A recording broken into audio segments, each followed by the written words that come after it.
Well, that signifies the end of trading for today on the markets. Time for us to take a look at markets analysis for this week. And we're joined by Patrick Momo, a research analyst at Genghis Capital. Thank you for joining us. Thank you for having me. Patrick, I'm seeing some interesting moves, especially with the NSE 20 share index. The stock has, the index has not been performing pretty well for the last few weeks. This week it's shed of 0.42% and it's standing at 2,858.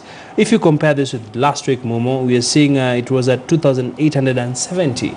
Perhaps from an investor's standpoint, is this a good place for the markets, or it's too early to make a call? It's an attractive entry point given that the valuations are cheap. If you notice movement, it's a decline, but it's a really marginal decline, and most investors are taking a wait-and-see approach in the market. So while there might be a decline, the decline might primarily be attributable to movement in market, maybe due to liquidity needs, not necessarily investors coming into the market to trade actively. And quite interesting, but where the NSE 20 is this week, Momo, it sort of gives us a deeper sense of what should we expect now that we are through with the results season. Investors have taken their positions. They know which stocks to buy, which stocks to avoid. What is your hunch?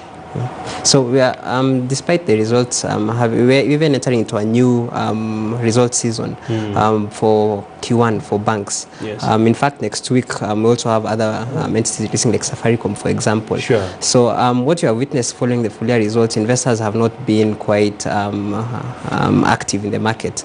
They have not really taken positions in the market despite the release of full year results. And again, this might probably be attributable to one, the foreign investors not coming back, and the local investors also taking a wait-and-see approach, because the market might also has room to move downwards. All right. Yeah. Away from the index, Momo, let's look at top movers. This week I'm seeing Safaricom has moved 14 million shares, followed there by Equity Bank moving 4 million shares, Cooperative Bank, KCB also around 2 million each. But what strikes you about the movers for this week?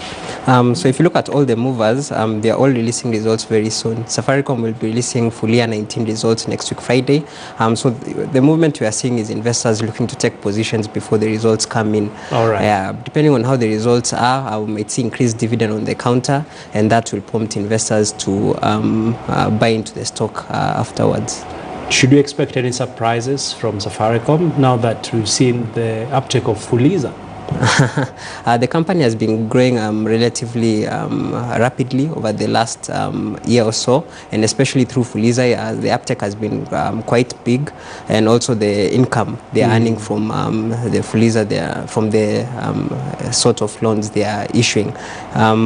We expect results to be quite favorable for the company, and this might also translate into an increased dividend. All right. Yeah. So it's a stock worth watching out for. Definitely. Let's take a deep dive into the top gainers this week, Momo. I'm seeing National Bank. The stock has moved up 12.95%. And of course, everyone knows that National Bank has not been performing very well. And of course, there's that share acquisition by Kenya Commercial Bank that Oigara, the CEO for KCB, says it will make KCB the 1 trillion book bank in the region. Yeah, so this is a really strategic merger from KCB. As you can see in the market, investors already started reacting to it. However, we feel that the reaction by investors, especially on the National Bank counter, is premature, because you'd expect KCB and National Bank to trade at a ratio of 10:1, which is the implied ratio for the takeover. However, you see NBK is currently trading at a premium to KCB, meaning an investor should be indifferent between buying or rather trading NBK at 4.5 shillings and KCB at 45 shillings. Currently, KCB is trading at 45 shillings, but NBK is trading at 5 shillings. So there's that premium which investors have added on NBK, which is not warranted. So an arbitrage opportunity exists there for any investor looking to sell off NBK and buy KCB shares, though it's important to note that the volume also is quite low. Yeah. So is this a strategic merger for KCB from where you sit? Yes, definitely. What do they stand to gain?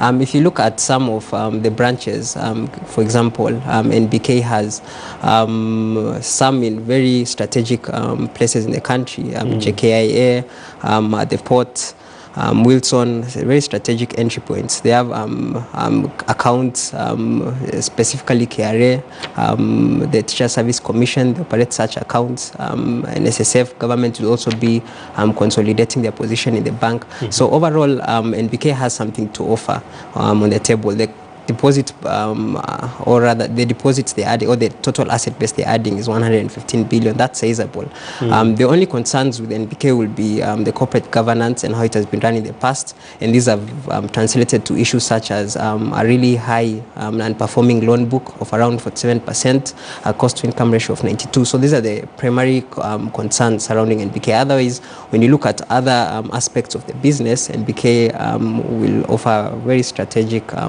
entry point for KCB shareholders. All right. And as they say, looks can be deceiving.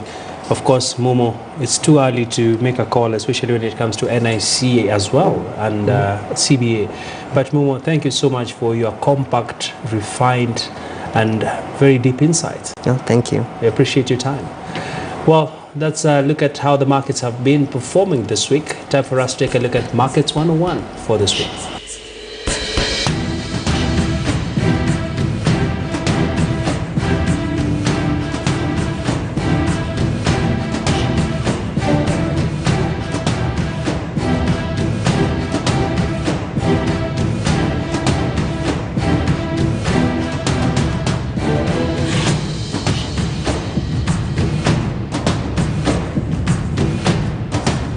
Well, it's time now for my favorite segment of the show, that is Question on the Street. And this week's question is from Valiant Violet, asking on Twitter, I'm just wondering, what makes a company get delisted?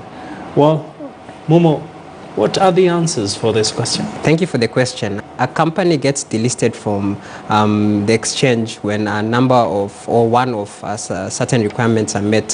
One is the company ceases operations.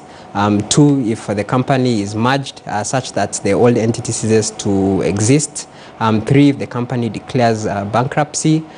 Four, if the shareholders through a resolution opt to remove the company from the public space. And five, if the company ceases to meet some of the listing requirements. Wow, I'm seeing so many questions already, but that's all the time we had for our question on the street. We now want to take you down lane where we look at historical fact for this week.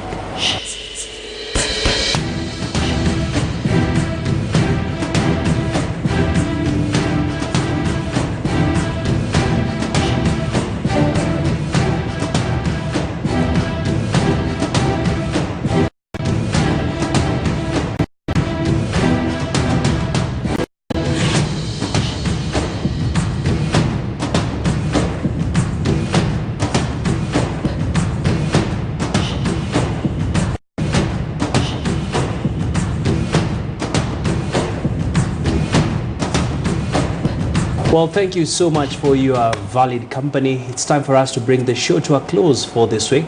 And of course, remember, you can always engage with us on social media platforms appearing at the bottom of your screen. And remember as well to keep it locked on KT News for another exciting episode of the Trading Bell. Well, from me and Momo, we say have a lovely weekend ahead. And of course,